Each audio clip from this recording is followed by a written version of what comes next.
Everything is ended. Oh, All right. Good morning, Sergeant Ackerman. It is good to see you again. How are you? I'm doing great. It's Sunday, football on today, so it's great to see you and you being back here. So can't wait to I, catch up. likewise. I can't wait to actually sit down and watch football today. It's like the hardest thing to sit out there and watch football. Yep. But I appreciate you taking the time to meet with me today. I know it's been a while since had the pleasure of working together, but as I told you before, for this class here, as far as being a servant leader and a pretty much a mentor, manager, or figure I always looked up to, I couldn't think of no one else besides you. Appreciate that. Um, Absolutely, I appreciate you. So again, I'm gonna read my opening statement. Thank you again for taking the time to meet with us today. Before beginning, do I have your permission to record this interview for my notes? The recording will be for academic purposes only and will not be shared with the public for any by any means. Yep, that's fine. Awesome. Thank you, boss. All right. Rolling right into it. Can you tell me a little bit about yourself and your current role when we was recruiters in Fairview Heights Recruiting Station? Yep. So I was got there in 2019, August of 2019. I came from a smaller station of I think 5 people. And so, when I came there, actually before I took over the station, I visited a couple times just to kind of get to know as many of you, that were there at the time when I Mhm. was visiting, just to kind of get a perspective of how each person was. But Personalities, the amount of yeah, personality we had. yeah, the challenge. But no, it helped me out, day one, and just understanding, each person and how they operate. But so I was in charge of, I think it was what, 12 people? Or At our station. yeah, Yeah. around there. And so we were the largest station within our battalion, so we had the most mission of putting people in, and also the How most long pressure. were you a station commander? You was a station commander for, you said, like 6 years prior to that? I want to say, so I was a deputy for a while, and then I was Same a thing. for I think about 3 years before I came to normal. So Okay. yeah, it was a big jump from normal to Station commander yeah. So of the largest station in the area yeah, and the most quota, within the with the battalions. highest quota in the battalion. You was not lying there. My geez. Yeah. So I actually, no, off topic, I actually low kind of miss it sometimes. I think at this point now, I'm kind of missing it. I miss the interaction. I miss the people. I miss the hustle and bustle of my schools, of my kids who still call me, by the way. Hmm. They You, still you call me. need to get rid of your number. You need to change it. Gilkey just found me last weekend. Oh, Jeremy Gilkey. Anywho, so what inspires you to pursue like leadership in this field? Like, what made you want it? I don't want to say like you wanted to be a station commander, mhm. but what was the deciding factor for you to take on that role? Yeah. So it came back to just being, with my family. So I came off. I had 3 deployments, and I came off my third deployment, and our unit was disbanding. So I got picked up as a recruiter, and then fast forward, a couple years after I became a recruiter, I wanted to spend more time, with my family. But ultimately, Hmm. you know, it was just the people I was around, just the camaraderie and just taking care of each other and just being there in the good times and the bad times. So that was Hmm. kind of the main decision. Okay. One family, but ultimately, we were just a tight knit group, in recruiting. It was us Hmm. because we Yeah. were, next to the flagpole. So yeah, Hmm. interview, we had our differences, but ultimately we took care of each other and we were there and focused on, the task at hand. Hmm. Okay. I agree with you. I think over the years of working with you, I kind of sense the same thing. You wasn't one of those like egotistical. leaders that just wanted to climb the ladder, you know what I'm saying, climb the ranking ladder. You literally led from your heart and how you connected with your shopping with your people. Yeah. I'm finna die. Okay, not to how much time we got? I forgot this thing is all time. Anywho, moving on. We're out of time here. What would you consider your greatest career achievement as a leader would be? Ooh. So, Because you had a lot of them.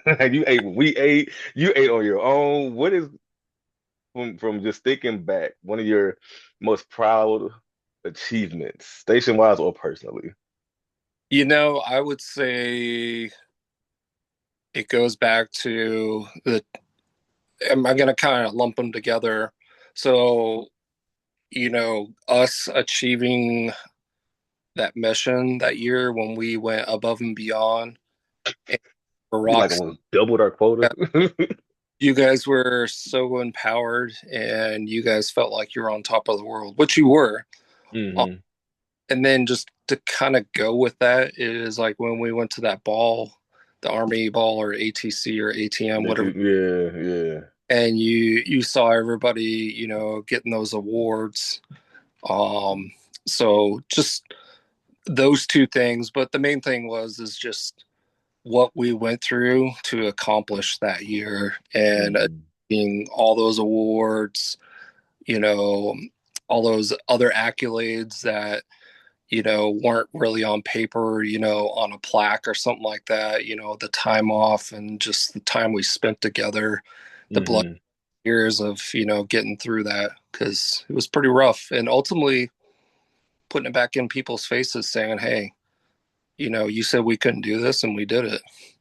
I agree because I know me personally, it was a lot of doubt leading into that year and before that ball we had.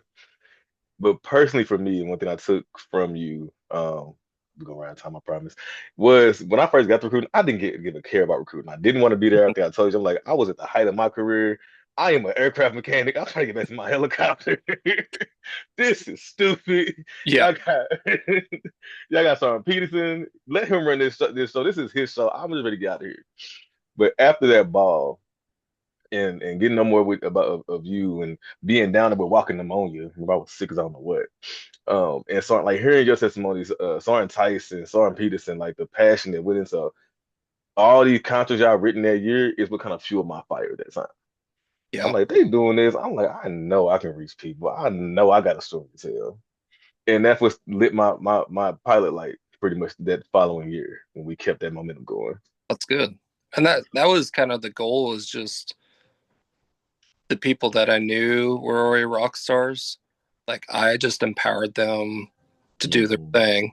But ultimately what my goal was is to show to everybody else like you don't have to be like them, but if you're, giving your best effort like them, you're gonna reap, the rewards like them. You know. hmm So that was always I agree. That was a hell of a year. I would say that was a hell of a year and a great first year to start off. And for me, listen to really a recruiting. yeah, no, it was awesome.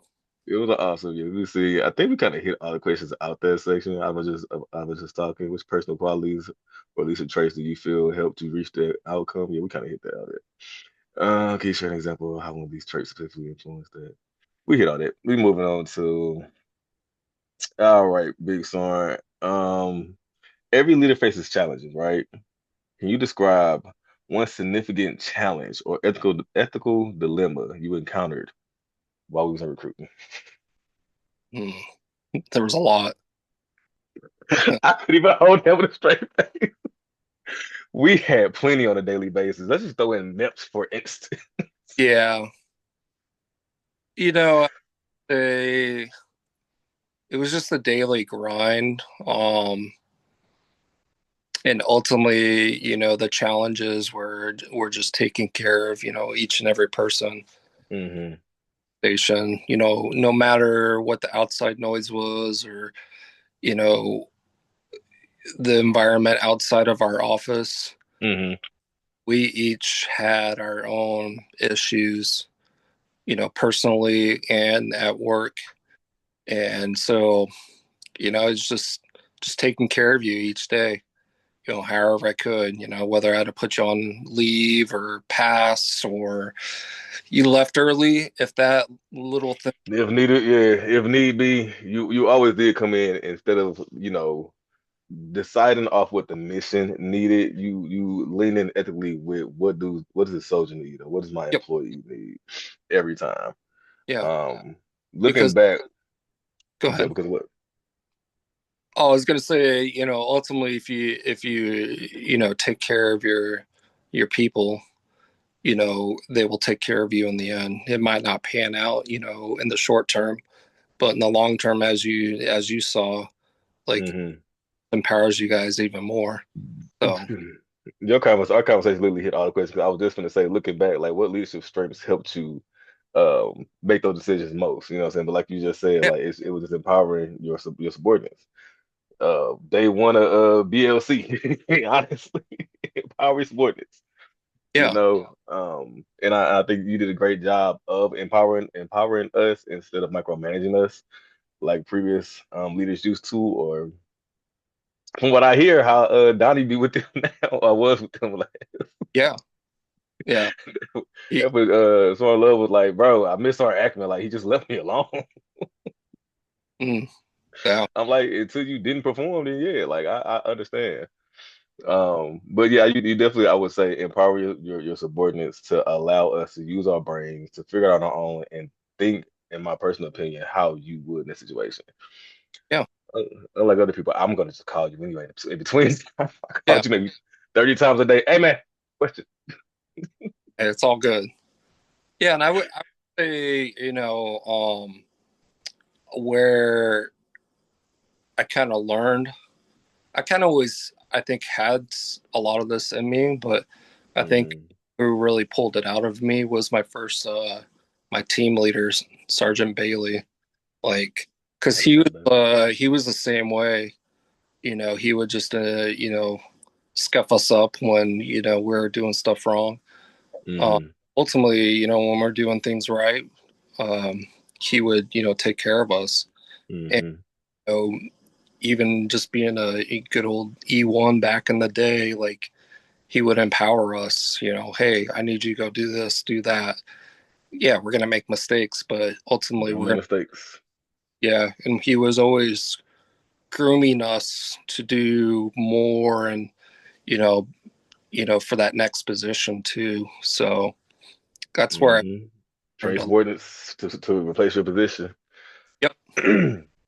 So, question: was there anything you would do differently if faced with the same challenges again? I would say towards the end of my time there, I wish I could go back and Mm, the as Sergeant Morehouse and Colonel Kopp, they created a very toxic relationship or my toxic goodness. and just made it Certain really, name is like PTSD to me now. yeah, yeah. I think eventually that, got to me and, I started to lose, kind of who I was a little bit towards the end. Hmm. I knew that because, the feedback you guys were giving me and everything. So that's why Hmm. I could go back and just try to stay grounded to who I was in those very tough times, which it was very tough for all of us. When you was leaning more to your legitimate leadership styles and deterring from your referment styles, as I would consider you of doing. But those times, period, those end of the year times, holiday times, was always just stressful times on everyone, Hmm. especially in recruiting. But like those two there, those two cohesive, empowered leaders. I'm sorry, I could never work under that style of leadership ever again. Yeah, Because me. they purposely just turned the heat up on you and gave you zero respect, zero credit for anything you're doing. Yep. You do a proper job, good job. You're just late. You should have been doing more. Like get back to work. But then Yeah. once they're smiling in your face, like And then he go smile on my face and go send me an email. Somehow how we ain't do that. yeah, and that's why I'm probably very scarred from recruiting and don't potentially want to do leadership positions or management positions on the civilian side. That's deep. I agree with you now. But at the same time, so just like I called you out the blue, like you have that charisma, that aura that I'm sorry, society, the world, the community that you're a part of need. Yeah. Because as this country is already misguidedly being guided, you feel Yes. me? We need more of these servant leaders in the proper positions for a reason. Yeah. So just let that sink on in when you making a decision to apply for that job we talked about. But keep it going. Let me see. So the goal is connecting leadership, behaviors to the organization, broader goals. All right. So what was the mission and vision of our organization? I can answer that pretty much. We was recruiters. We kind of caught that from the rest of the conversation we've been having. How does your leadership help align the team's goals? Let me see. I guess we can talk about that one. So how does your leadership role, right, as being our station commander, help align our team goals for the mission and vision that you had? Because I mean, it's recruiting, so we're all individually kind of operated, right? I said I build my own funnel. I talk to my people the way I do. Talent management. I'm gonna go, fill my funnel. But what was how did your leadership role as organization manager kind of align us as a team? Yeah. So, I understood that each one of you are individuals and have a different way of doing things. But Hmm. ultimately, I always said, if we don't work together as a team, and that means in certain situations or, you know, um, couple people helping putting somebody in the army, you know, Hmm. that is, so much stronger and so much better than being an individual. Yes, you got to be an individuals at times in It's a recruiting. team effort, man. It's a team Yeah. effort. Me, you both preach that, but it is a team effort. Talent Yeah. management. So who was that? Can't think of his name now, but like Son Rossi with him in it, it's in culinary. I'm going to you. Like Yep. thinking our medic we had. I used to get all the medical questions. I'm like, you better go holler at Son. What's his name? Can't think of his name. Little redhead. But he got all my medical applicants. If they ever had medical questions, I'm sending him to him. Like it's talent management. We all have strengths and weaknesses. We have 10 minutes left, of course.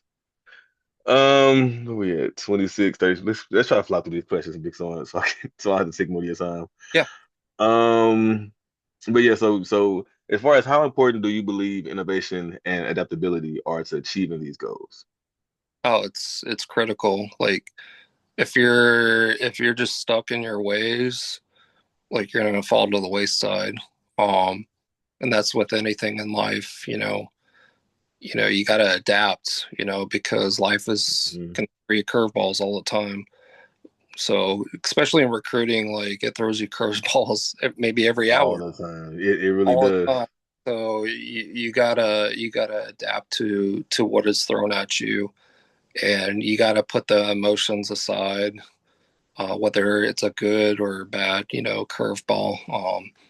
Because once you throw emotions into it, whether it's good or bad, you're not going to see the bigger picture, and you're going to possibly make bad decisions. Which we've seen other recruiters do, not in our station, but we've seen other recruiters Yep. do the exact same thing. Especially when it came to certain demographics of applicants that you're talking to. You got to be mindful of how you're talking to that applicant and what you're saying to these applicants when it's just you two. And I remember you stressed it a lot to me. I always appreciate you for it. You was it's people out here getting thrown to the wall because you see how flourishing my energy be. Yep. So I always appreciate that. One more question. We're gonna do our final reflection wrap up Oh, questions. Can you describe an instance where creativity, risk taking, and resilience made a difference for our organization? We had to be creative every day. Took risks. You took risks every day never. going against MIPS. I remember you used to always say we're gonna just try it. Yeah. What's worst they can say? The worst thing to say is no. We're gonna try No. to floor them. I think our morning meetings, our AARs, um, and then the monthly AAR, those three things I think covers all that. And what I mean is like every day we have a meeting just to set the tone and Hmm. understand what's going to happen. And then maybe something comes up to where we got to adapt, or somebody comes up with a great idea. Usually the monthly AR or that weekly AR, that's where a lot of the creativity and That's what, yep, that was the whiteboard plotting, yeah. And then also being resilient. We might be having a excuse me, a stern talking to AER. And you gotta yes, be resilient, like, you know what, we did mess up last month. We gotta work till we gotta do cold calls until for 2 hours tonight now. Like I get it. We're not producing. You be resilient, and I do appreciate a lot of times when things were coming down the pipeline that you couldn't stop, that we couldn't stop. Unlike other leaders we had in that office, you did lessen the blow. Like, so you kind of helped us understand why it's like that, and took the time to make sure out of all the different personalities that we have in the shop, and I can reach each one of y'all to help you understand this without being too butthurt about it. yeah, Not some yeah. people would do that. No, and the way to put it is you intake what's being given to you by your bosses, and you regurgitate that information, but in your own words, and Hmm. to your shop. My current boss just regurgitates what's given to him. So some stuff can be taken out, some tough stuff could, Hmm. but yeah, yeah, you whatever it is, whether it's bad news or good news coming down the pipeline, you Hmm. got to tailor it to your people, and For your you people. also got to own it, whether it's good or bad. I agree, big son. All right, wrapping up. We got 5 minutes left. What do Okay. you believe are two essential leadership lessons or habits for success? Ooh. Make your brain right. Acting, just taking the time and just listening to each individual, like Mhm. my therapy couch. Hmm. My Um, therapy couch. yeah, I love that. I think just listening, whether it's whether you want to hear it or not. Sometimes people have to vent, and Hmm. that just helps them out a lot. Or they're, giving you some constructive criticism, and sometimes that can be hard as a leader, hearing that from a subordinate. That is true. That is true. Okay. And what I always said: when in charge, take charge, make those decisions. When in charge, take charge. I like that. When in charge, take charge. Yeah, so we've both seen people in the past that when they were in charge, they didn't make this. Folded. Yep, they didn't take charge, and obviously reflected in mission and a bunch of other things, morale. So Hmm. yeah, when in charge, take charge, make decisions, and just listen. You know, I think sometimes people that are in charge, they talk too much, instead of just sitting back and just listening, to people that are in charge. I like that. Final question, Big Son. If you can give one piece of advice to any future leader, what would it be? Mm. Hmm. Be there for your people. Be there for your people. Yeah, whether it's good or bad, whether it's late at night or early in the morning. Um, Be there for but your. yeah, That's the real. Don't tell me you're gonna be here for me. Then when I need you, I try to lean on you. You know to be found. Be there for your people. 10 toes. I love that. I appreciate yeah, that advice, Big Son. That is probably the best advice you've ever gave me or anyone could give a future leader. But I really want to thank you for your time today. Well, we got 2 minutes left. Thank you for no your problem. time for helping with this assignment. It's been a long time. I look forward to catching up with you either when you get back from Alaska or when we got some more free time while I'm in the States. Yeah, But I hope you enjoy the rest of your Sunday. Enjoy your football. Thank you again, and let me know we have some free time to catch up. thank you. Thank you, big boss. I'll talk to you later. All right, bye. Bye bye.